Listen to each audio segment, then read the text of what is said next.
अगर मुंह से निकल जाए तो असर पूरा करेगा। जैसे जहर जान के खाओ तो असर करेगा, अनजाने में खाओ तो असर करेगा। शराब जान बूझ कर पियो तो नशा होगा, और अनजाने में पियो तब भी नशा होगा।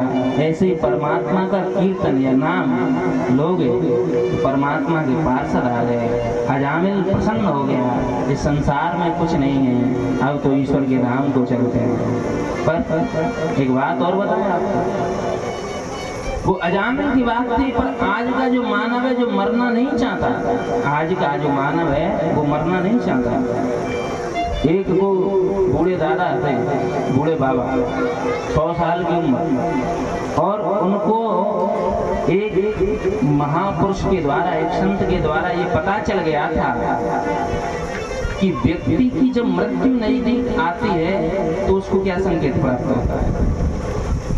तो उन्होंने कहा क्या संकेत होता है कि व्यक्ति की जब मृत्यु नजदीक आती है तो यमराज के यमदूत पैरों की तरफ दिखाई देने लगे तो समझना कि मौत आ गई, और अगर सर की तरफ दिखाई दे रहे हैं तो ये समझना कि ये संकेत आ रहा है कुछ समय बाद तुम्हारी मृत्यु।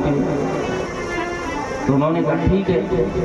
अब वो व्यक्ति 100 वर्ष की आयु हो गई और चारपाई पे पड़ा है, चारपाई पर पड़ा है, सर्दी का समय है, और यमराज के यमदूत उसे लेने के लिए आए, पैरों की तरफ उसे दिखाई दिए यमदूत।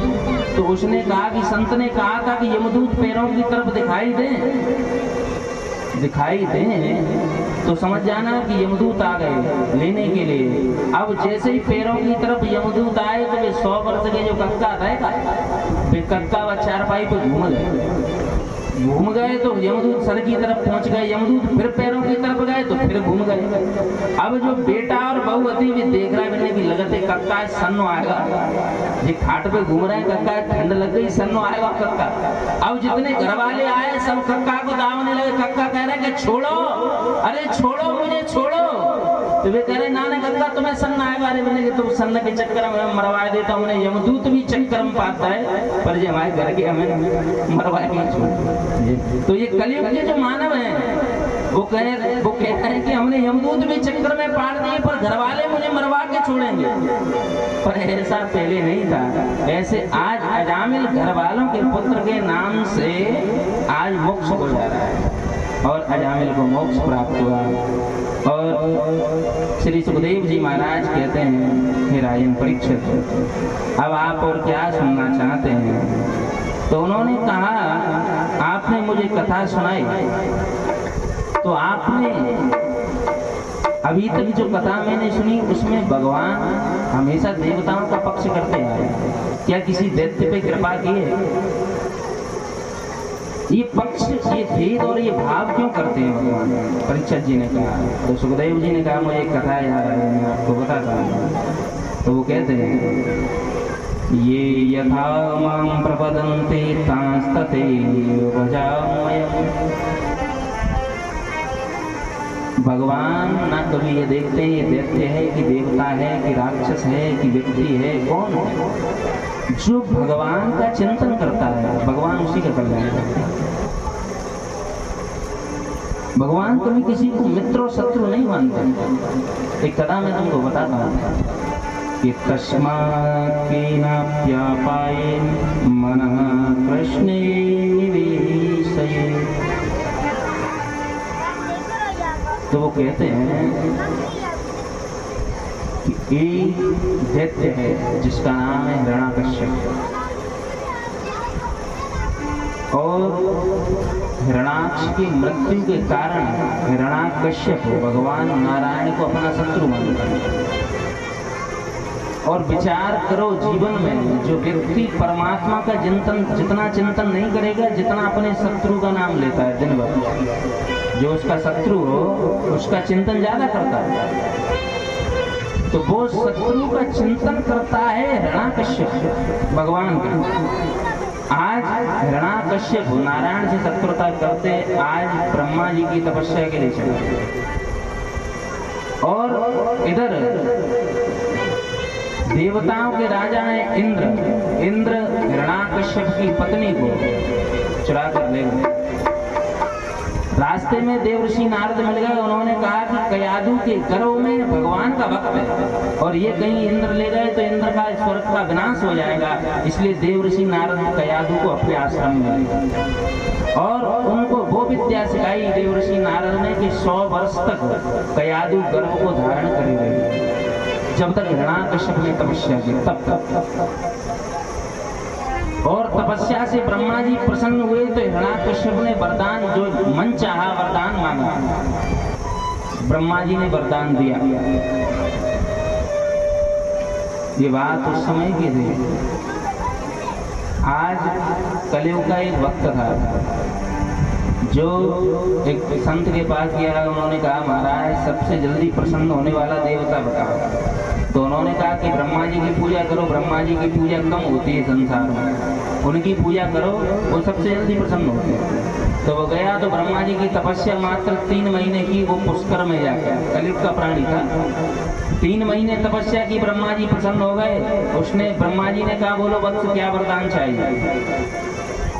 तो कहा कि प्रभु वैसे तो कुछ नहीं चाहिए, अगर आप देना चाहते हो तो क्या दोगे।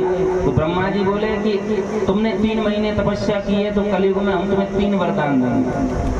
तो उसने कहा बहुत अच्छी बात प्रभु, आपकी इच्छा देना चाहते हैं तो दे दो। तो उसने कहा कलयुग के मानव ने कि प्रभु पहला वरदान तो हमें ये दे दो कि हमारा बढ़िया सा सुंदर बंगला बन जाए मुरे। ब्रह्मा जी ने कहा तथास्तु। फिर कहा कि पंडित प्रभु हमारा बंगला तो बन गया पर बंगला में कोई बहू चाहिए कि नहीं चाहिए। तो तुम हमारी सुंदर से ब्याह करवा दे, दुल्हन दिलवा दो, बहू बा में बनी रहे। ब्रह्मा जी ने कहा तथास्तु। तीसरा मानव कलयुग का था, चालक मानव ने कहा कि ब्रह्मा जी तीसरा वरदान हमें ये दे दो, जब हमें जरूरत पड़े तब हम 3 फिर मांगे। अब ब्रह्मा जी कह के तथास्तु चले।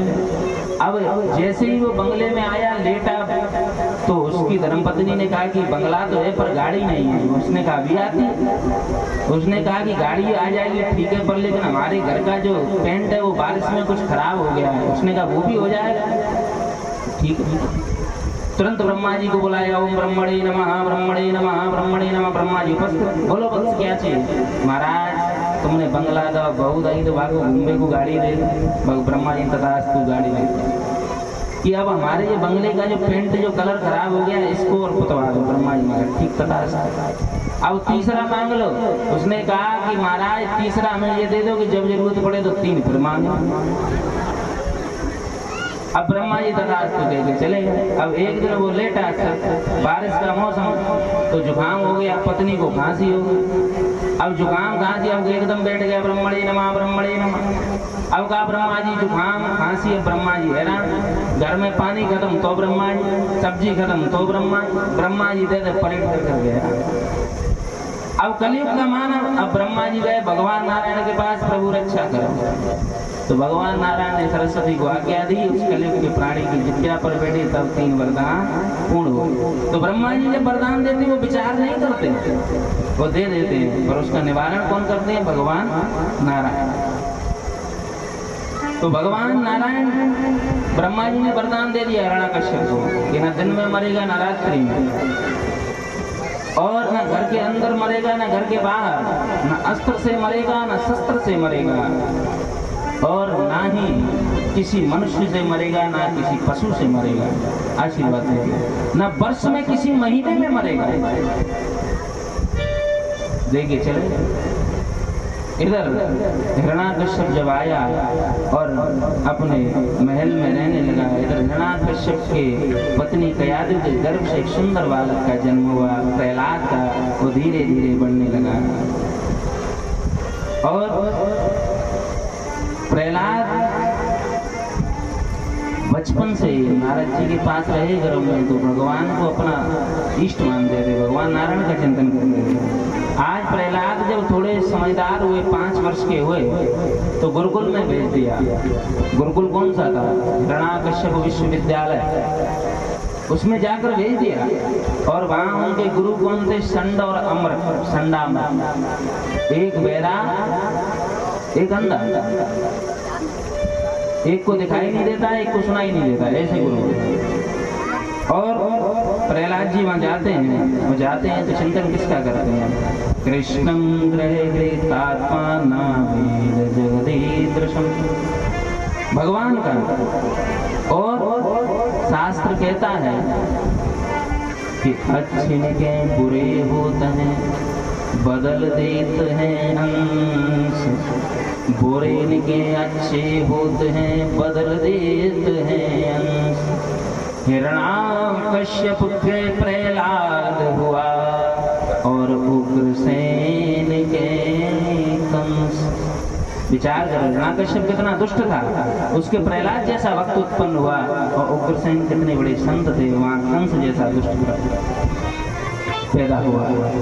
अब तो आज प्रहलाद जी को विद्यालय भेजते हैं, और प्रहलाद जी जब विद्यालय से वापस आते हैं और हिरण्याकश्यप प्रहलाद जी को अंक में भर लेता है, गोद में ले लेता है और कहता है प्रहलाद जी से, बेटा वत्स प्रहलाद भद्रम ते सत्यम कथययामृषा। हे पुत्र, वत्स, हे पुत्र प्रहलाद, तुमने विद्यालय में क्या सीखा? तो वो कहता है प्रहलाद, दैत्ये चंद नवनी जात्योयम कंटकद्रुमा। पिताजी, मैंने तो यही सीखा है, जीवन भर कि परमात्मा का चिंतन करो, नारायण नारायण का स्मरण करो, उसका चिंतन करो परमात्मा का, यही सबसे बड़ा कल्याण है।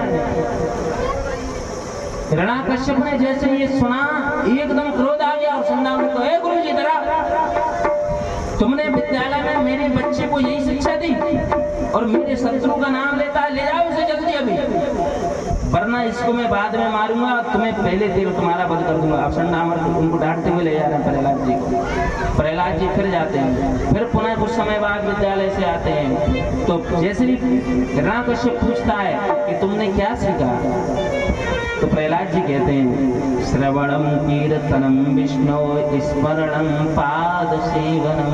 हे प्रभु, हे पिताजी, प्रभु का चिंतन करो, कीर्तन करो, सेवा करो, यही कल्याण होगा। नारायण का चिंतन करो। अब जैसे ही नारायण का नाम लिया, हिरण्याकश्यप को क्रोध आ गया और कहा, ये मेरा पुत्र नहीं हो सकता, ये मेरा शत्रु है, जो शत्रु का नाम लेता है वो शत्रु है, और इसे ले जाओ, ले जाकर का इसका प्राणांत कर दो। आज प्रहलाद जी को उनके सिपाही ले जाते हैं और प्रहलाद जी को पहाड़ से पटकते हैं, फिर भी प्रहलाद जी का कुछ नहीं बिगड़ता।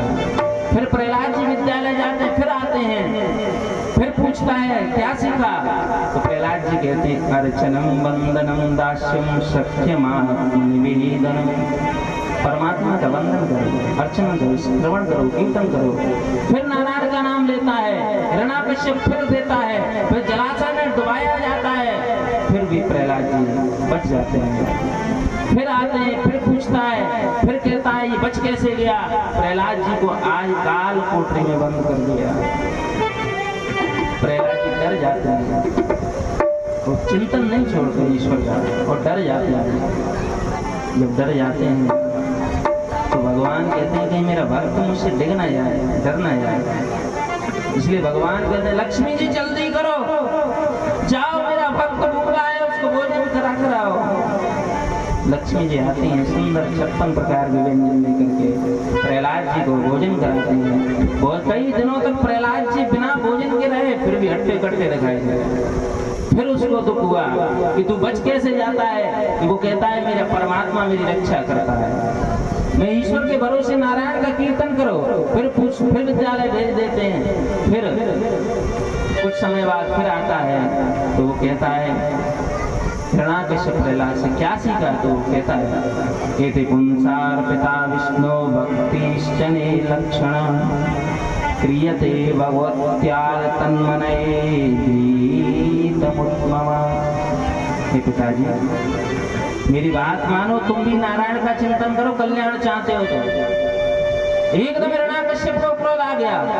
हिरण्याकश्यप ने कहा, अब इसको मैं नहीं छोड़ूंगा।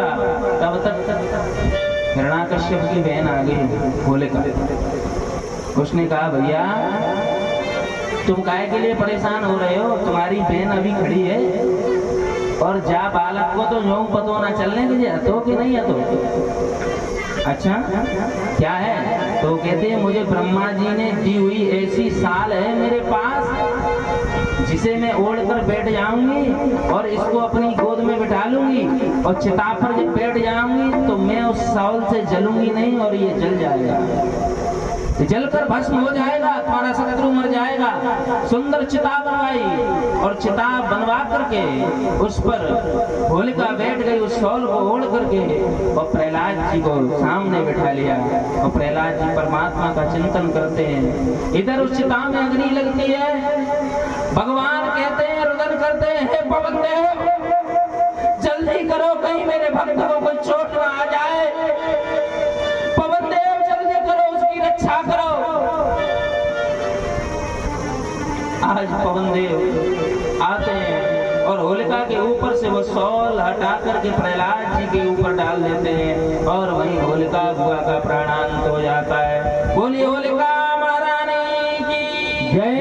जय जय श्री राधे। मारी गई होलिका बुआ, प्रहलाद फिर भी बच जाता है। आज अंतिम बार हिरण्याकश्यप कहता है संडामृत तुम मेरे बेटे को संभाल कर लाना और आज पुनः विद्यालय भेज देता है। और पुनः जब विद्यालय जाते हैं प्रहलाद जी तो मन में विचार करते हैं कि जिंदगी जब तक रहेगी फुर्सत न होगी काम से, कुछ समय ऐसा निकालो कि प्रेम कर लो राम से। तो आज जाते हैं और जाकर के विद्यालय में कीर्तन करने लगते हैं प्रहलाद जी। और क्या करते हैं? प्रेम से कीर्तन करते हैं, नारायण नारायण नारायण नारायण नारायण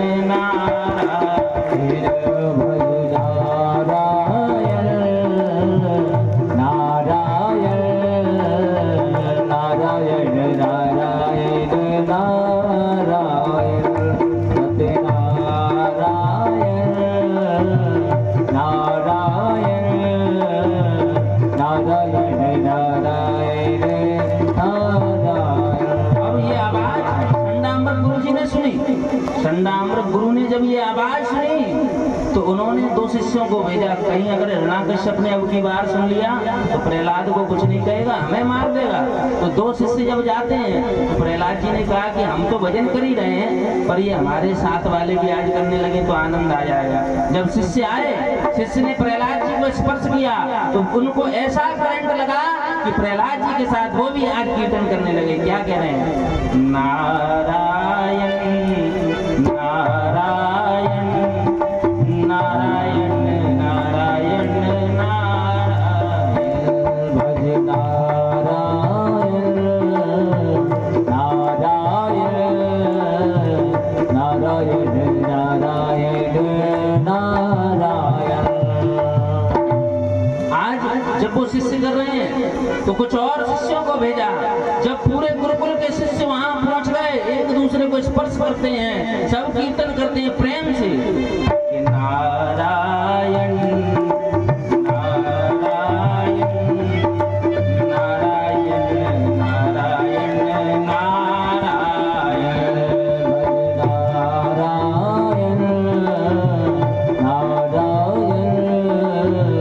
नारायण नारायण नारायण। जब इतने शिष्य जब कीर्तन करते हैं एक साथ, पूरा गुरुकुल करता है तो आवाज और गूंजती है।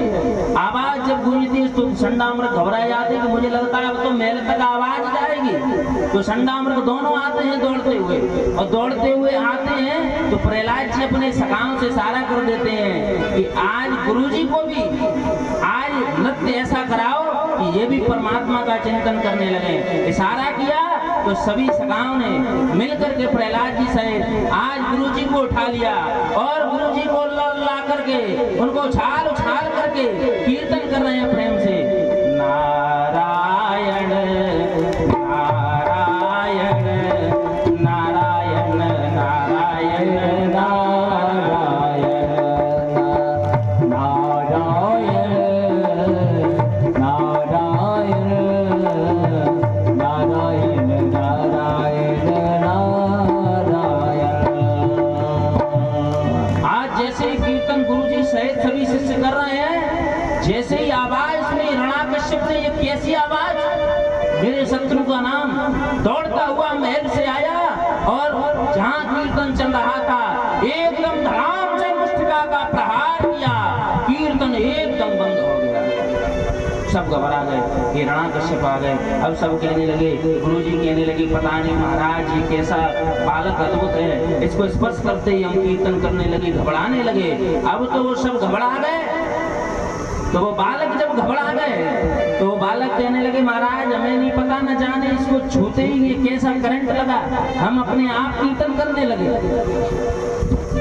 आज हिरण्याकश्यप क्रोध में प्रहलाद जी के केस पकड़ के घसीटता हुआ अपने महल में लाता है। और महल में जब लाता है तो कहता है, बता तेरा विष्णु कहाँ है? तो बार बार कहता है, विष्णु विष्णु विष्णु, नारायण कहाँ है? तो प्रहलाद जी कहते हैं, पिताजी वो हर जगह है, वो हर जगह पर है। कहाँ है? किस जगह पे है? क्या इस खंबे में है? वो कहते हैं, आप खंबे की बात कर रहे हैं, परमात्मा खड़ग में, खंभ में, पृथ्वी में, आकाश में, जल में, वृक्ष में, हर जगह पे है।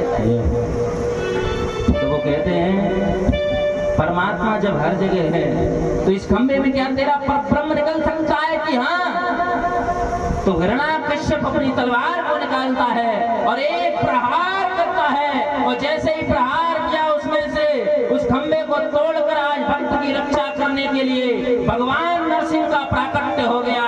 बोलिए नरसिंह भगवान की जय। एकदम नरसिंह भगवान क्रोध में आया। नरसिंह भगवान का जब प्राकट्य हुआ था तब दिन के ठीक 3 बज रहे थे। शास्त्र में वर्णन आता है 3 बज रहे थे, और 3 बजे से नरसिंह भगवान ने 3 घंटे हिरण्याकश्यप से युद्ध किया। जब संध्या की बेला हो गई, सूर्यास्त हो गया, तब हिरण्याकश्यप को लेकर के अपनी गोद में बैठा लिया। नरसिंह भगवान एकदम तेज हुंबारंभ कर रहे हैं, एकदम गरज रहे हैं, और हिरण्याकश्यप को गोद में लिटा करके कहा, हिरण्याकश्यप बता अब तू कैसे बचेगा? हिरण्याकश्यप कहता है, आप मुझे नहीं मार सकते। क्यों? कि मुझे ब्रह्मा जी का वरदान प्राप्त है कि क्या, कि ना मैं दिन में मरूंगा ना रात्रि में। भगवान कहते हैं, देख ना अभी दिन है ना रात्रि है, संध्या का समय है। वो कहता है, ना मैं घर के अंदर मरूंगा ना बाहर। तो देख ना तू घर के अंदर है ना बाहर है, दहलीज पर है। कि ना मैं अस्त्र से मरूंगा ना शस्त्र से, देख ना मैं अस्त्र से मार रहा हूं ना शस्त्र से, मैं अपने नाखूनों से तेरे हृदय को चीर दूंगा। वो कहता है कि ना मैं नर से मरूंगा ना जानवर से मरूंगा। तो भगवान कहते हैं, ना मैं नर हूं ना जानवर हूं, आधा स्वरूप सिंह का है आधा नर का है, नरसिंह। वो कहता है, मैं 12 महीने में नहीं मरूंगा। भगवान कहते हैं, तू 12 महीने की बात करता है, आज से एक और मास बढ़ गया तेरे चक्कर में, अधिक मास लौट का महीना। तेरे चक्कर में वर्ष में 12 की जगह 13 महीने हो गए। अब तो हिरण्याकश्यप घबरा गया। जब उसकी सारी सामर्थ्य टूट गई, भगवान उसको अपनी गेंद में लिटा करके अपने हाथों की नाखूनों से उसके हृदय को चीर दिया और प्राणांत हो गया। और हिरण्याकश्यप के पेट से अंतड़ियों को निकालकर अपने गले में धारण कर लिया। परीक्षित जी हैरान। परीक्षित जी ने कहा कि प्रभु, हिरण्याकश्यप इतना दुष्ट था और उसकी अंतड़ियां भगवान ने अपने गले में क्यों डाली? तो उन्होंने कहा कि भगवान ने इसलिए डाली क्योंकि उसकी अंतड़ियों में भगवान थे। तो उन्होंने कहा, जब भगवान थे तो इतना दुष्ट क्यों? तो उन्होंने कहा कि सुनिए, दैत्यों के गुरु शुक्राचार्य भगवान शालिग्राम की पूजा करते थे। एक दिन पूजा कर रहे थे, वहां हिरण्याकश्यप आ गया और हिरण्याकश्यप ने गुरुजी को देख लिया शालिग्राम भगवान की पूजा करते। तो वो गुरुजी के पास आया तो शुक्राचार्य जी ने वो शालिग्राम भगवान को लेकर के अपने कमंडल में डाल दिया। जब जल के कमंडल में डाला तो हिरण्याकश्यप ने कहा, गुरुजी मुझे प्यास लगी, अपने कमंडल से जल पिला। कहा क्योंकि ये जल पिलाएंगे तो इसमें से शालिग्राम निकल आएंगे और मैं गुरुजी का वध कर दूंगा, क्योंकि ये मेरे शत्रु की पूजा करते हैं। तो जब वध करने की बात आई तो शुक्राचार्य जी ने भगवान से निवेदन किया कि हे प्रभु, ये इतना दुष्ट है कि मुझे मार देगा, इसलिए मेरी प्रार्थना है कि तुम इसी जल में विलय हो जाओ, इसी जल में समा जाओ। तो भगवान उसी जल में समा गए और वो पूरे कमंडल का जल हिरण्याकश्यप पी गया, इसलिए उस जल के सारे भगवान सालग्राम उसकी अंतड़ियों में पहुंच गए। इसलिए वो अंतड़ियां भगवान ने अपने गले में धारण कर ली। आज भगवान इतने क्रोध में बैठे हैं कि जितने देवता देवांगनाएं सब भगवान को देख रही, पर किसी की हिम्मत नहीं पड़ रही कि भगवान को जाकर शांत करें। तो ब्रह्मा जी को याद आ गई कि इनको शांत करने में अगर किसी का सहयोग होगा तो केवल लक्ष्मी जी शांत कर सकती हैं। तो तुरंत देवता गए लक्ष्मी जी के पास और लक्ष्मी जी को कहा, अरे लक्ष्मी अम्मा, सुनती हो कि भगवान को इतना क्रोध में बैठे, कभी देखा नहीं, उनका क्रोध शांत करो वरना ये संसार नष्ट हो जाएगा। अब जैसे ही लक्ष्मी अम्मा के पास गए तो लक्ष्मी जी को किसी की पत्नी पर अगर पति का उड़ाना जाए तो वो फक्र से उसका हृदय गदगद हो जाता है। पता है क्यों? कि हमारे पतिदेव को हम पे उड़ाना है, तो जागो मतलब हम बढ़िया हैं, पतिदेव हमारे खराब। तो उनको अहंकार हो गया। तो लक्ष्मी जी बढ़िया सज धज के आज कह रही हैं देवताओं से, आज उनको मैं देखती हूँ, आज उनको मैं देख के रहूंगी, ऐसा डांटूंगी कि जीवन में कभी फिर गुस्सा नहीं करेंगे, कभी क्रोध नहीं करेंगे।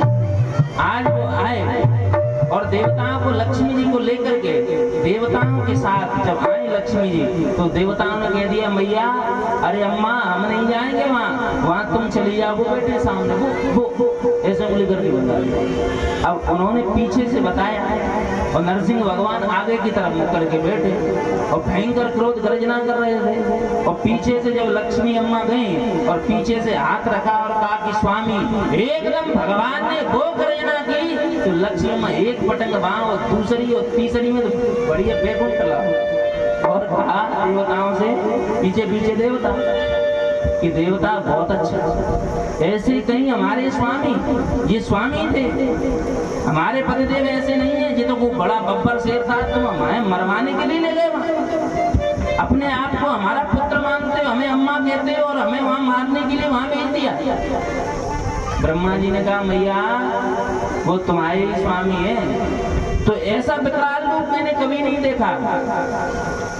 तो परीक्षित जी कहते हैं इस सुखदेव जी से गुरुवर उनको वहां देवता क्यों ले गए, इसका क्या कोई कारण था कि वैसे ही ले गए? तो उन्होंने कहा एक कारण था। कि कारण क्या था कि लक्ष्मी जी जब भगवान के चरण दबाती थी क्षीर सागर में, तो चरण दबाती थी तो उनके पैरों पे जब दबाती थी तो भगवान कह रहे कि आराम से दबाओ, मेरे लग रहे, मेरे पैरों में दर्द हो रहा है, प्रेम से दबाओ। तो लक्ष्मी जी केवल हाथ रखकर दबाती हैं, तो भगवान फिर भी कहते हैं कि अभी भी मेरे लग रहे हैं, अभी भी दर्द हो रहा है। तो लक्ष्मी जी अपने हाथों की छाया से भगवान के चरण दबाती हैं। तो हाथों की छाया से चरण दबाती हैं। तो लक्ष्मी जी भगवान से कहती हैं, स्वामी आप कहते हो हमने उस राक्षस का उद्धार किया, उसका वध किया, इसको मारा उसको मारा, जब तुम्हारा शरीर इतना कोमल है कि मेरे कोमल कोमल हाथों का भार नहीं सहन कर पा रहा है, तो तुम राक्षसों को क्या मारते हो? तो भगवान ने कहा कि एक अवसर आएगा लक्ष्मी, जब हम राक्षसों का वध करेंगे तब तुम्हें जरूर बुलाएंगे। तो आज उसी कारण से लक्ष्मी जी को देवता लोग लेके गए, पर भगवान का क्रोध फिर भी शांत नहीं हुआ। आज सभी जितने भी वहाँ थे सब आज जाते हैं और ब्रह्मा जी कहते हैं कि भगवान का क्रोध शांत अगर कोई कर सकता है तो केवल केवल केवल भक्त प्रहलाद कर सकता है। प्रहलाद आज रोता है, रुदन करता है, इधर भगवान क्रोध में शुभारंभ करते हैं।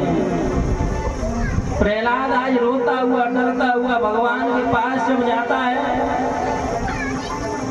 भगवान प्रहलाद को अंक में वर लेते हैं और रुदन करते हैं, रुदन करते हैं। भगवान प्रहलाद भी रोता है। प्रहलाद कहता है, प्रभु बहुत देर किया आने में। भगवान कहते हैं देर तो हो गई, भगवान क्या कहते हैं प्रहलाद से रुदन करते हुए, अपनी जिह्वा से प्रहलाद को चाटते हैं और नेत्रों से अश्रु की धारा प्रवाहित करके वो कहते हैं कि बोले प्रभु प्यारे, बोले प्रभु प्यारे, कोमल अंग है तुम्हारे, दुष्ट असुर ने बिदारे, मम नाम एक गाने में। भगवान कहते प्रहलाद, तेरा क्या अपराध था, तू मेरा नाम का स्मरण करता था और इस वजह से तेरे अंग को न जाने कितनी बार प्रत्यक्ष किया उस हिरण्यकश्यप ने, न जाने कितनी बार उसने ताड़ना दी। वो कहता है, भगवान कहते हैं पुत्र कि गिर से गिराए पुने, गिर से गिराए पुने, जल में डुबाए, अग्नि में जलाए, कमी रागी ना सताने में। पुत्र तुझे न जाने क्या क्या किया, तुझे सताने में कोई कमी नहीं रखी कि गिर से गिराए पुने, जल में डुबाए, अग्नि में जलाए, कमी राखी ना सताने में। करुणा स्वरूप बने, करुणा स्वरूप बने, करुणा दिखाने में, मंजिल मुखार बिंद चूम चूम राघव गए, और से लगाए लपटाए प्रभु बार बार, करुणा स्वरूप बने, करुणा दिखाने में। आज भगवान रुदन कर रहे हैं, नेत्रों से अश्रु की धारा प्रवाह हो रही है और प्रहलाद को चाट रहे हैं कि मंजुल मुखार बिंद चूमी चूमी राघव कहे, क्षमा करो पुत्र मोए तेर भैया ने, क्षमा करो पुत्र मोए तेर भैया ने। प्रहलाद कहते प्रभु देर तो बहुत। प्रहलाद कहता है प्रभु तुम्हें आज मेरी याद आई, जब मुझे पार से पटका था तब तुम कहाँ थे? अरे जब मुझे अग्नि में जलाया गया तब तुम कहाँ थे? अरे जब मुझे काल कोठरी में बंद किया गया तब तुम कहाँ थे? अरे जब मुझे जल में डुबाया गया तब तुम कहाँ थे? वो कहते हैं अरे प्रहलाद, अरे जब तू गिर से पहाड़ से जब पटका था ना तो पशु बनकर जब मैं जो आया था वो मैं ही था। अरे तू जब जल में डुबाया गया था ना तो वरुण देवता को आदेश मैंने दिया था कि मेरे भक्त को कुछ ना हो जाए। अरे जब तू अग्नि में जलाया जा रहा था ना तो मैंने पवन देव को आदेश दिया कि जाओ जल्दी करो, कहीं मेरे भक्त को कुछ हो ना जाए। फिर वो कहते हैं अरे जब तुझे हाथी के नीचे कुचलवाया था ना, उस हाथी में बिल्कुल वजन नहीं रहा था, वो मैंने वजन अपने सर पर धारण किया था। अरे पुत्र बस ये गलती है मेरी कि मैं तुझे दर्शन नहीं दे पाया। अरे जब तुझे काल कोठरी में बंद किया था ना तो लक्ष्मी जी को भोजन लेकर के जो स्त्री आती थी वो मैंने भेजी थी। प्रहलाद का फट याद आया, प्रहलाद भगवान से लिपट कर रुदन करने लगते हैं। प्रहलाद कहते हैं प्रभु मेरी रक्षा करो, मैं ये चाहता हूं कि मेरे पिता जो हिरण्यकश्यप दुष्ट होता पर मेरा पिता था, और पुत्र का अधिकार होता है कि पिता जैसा भी हो उसकी अंत्येष्टि उसको मोक्ष प्राप्त करावे। इसलिए मैं प्रभु चाहता हूं कि मेरे पिताजी का मोक्ष हो जाए, मुझे मेरे पिताजी को मोक्ष की प्राप्ति कराना चाहता हूं। भगवान प्रहलाद जी को अंक में भर कर कहते पुत्र जिस घर में तुम्हारे जैसा बालक हो जाए उस घर में तुम एक पीढ़ी की बात करते हो जिसकी 7 पीढ़ी पितृपक्ष की, 7 पीढ़ी मातृपक्ष की और 7 पीढ़ी ससुराल पक्ष की तर जाती हैं। आज प्रहलाद जी और भगवान नरसिंह दोनों एक दूसरे के गले से लग करके प्रवीण हृदय भाव से रुदन करते हुए शांत होते हैं। भगवान ने अपने नेत्रों के आंसुओं से प्रहलाद के सर को भिगो दिया। सज्जनों, हम और आप दुख की बात करते हैं, पर दुख तो वास्तव में इन शास्त्रों में छुपा हुआ है। कथा जब आती है करुणा की तो कहना मुश्किल हो जाता है।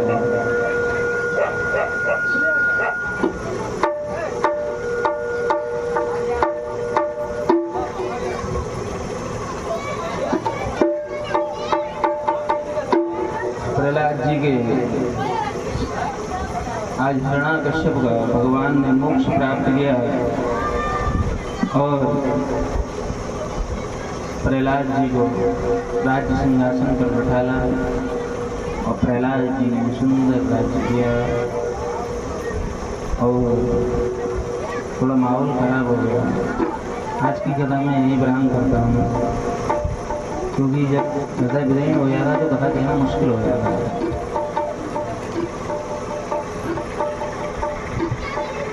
थोड़ा सा 2 मिनट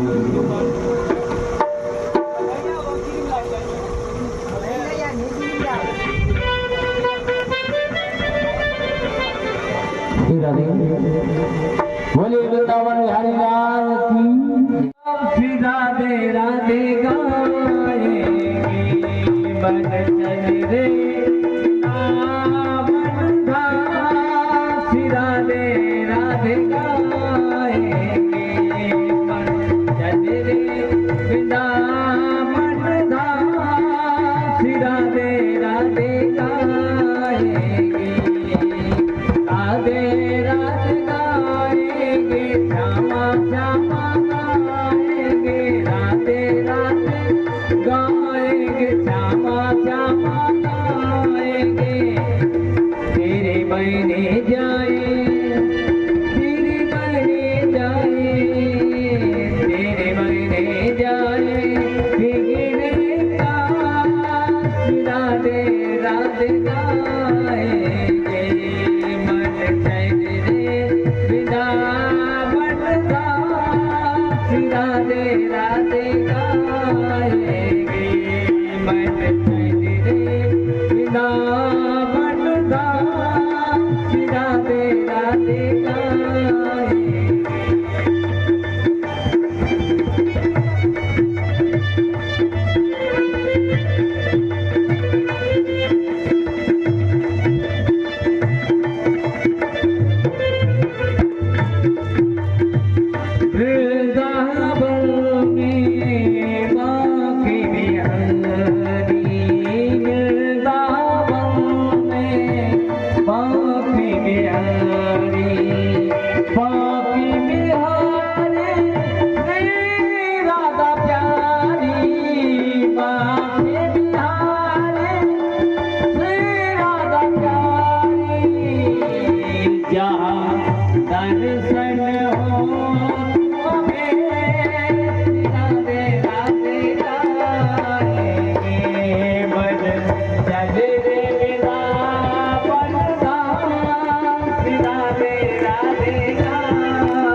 दानदाताओं के नाम हैं 200 रुपये उर्मिला साधु का पुरा, 200 रुपये उर्मिला देवी साधुपुरा और 200 रुपये पप्पू बघेल धुरंधर का पुरा 10 किलो गेहूँ, 200 रुपये पप्पू बघेल धुरंधर का पुरा 10 किलो गेहूँ। एक बार इनके लिए जोरदार तालियां।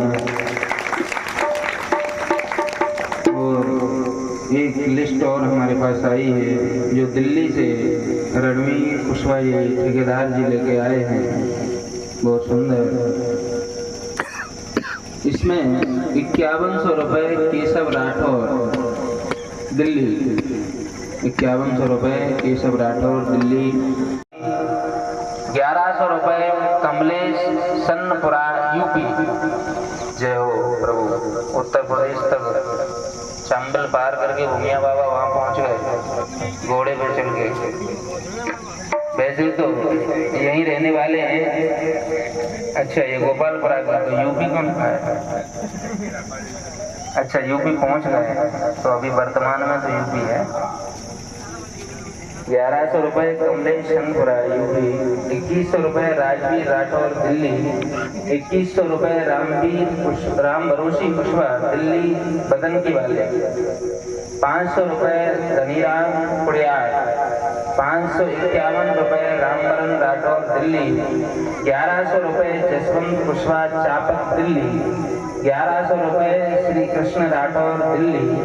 500 रुपये श्याम सिंह कुशवाहा कमतरी। 500 रुपये बहादुर कुशवाहा दिल्ली। 500 रुपये रामराज कुशवाहा। 551 रुपये रामविलास राठौर साधु का पुरा। 200 रुपये सुनील राठौर साधु का पुरा। जय हो प्रभु, जय हो भूमिया बाबा। इन सभी दानदाताओं के लिए एक बार जोरदार तालियां। सभी जने तालियों ना बजाते हैं, तो पैसा लग रहा है ताली बजा रहे। और तुम्हारी जो मर्जी, सुबह पहले तो बता चुके हैं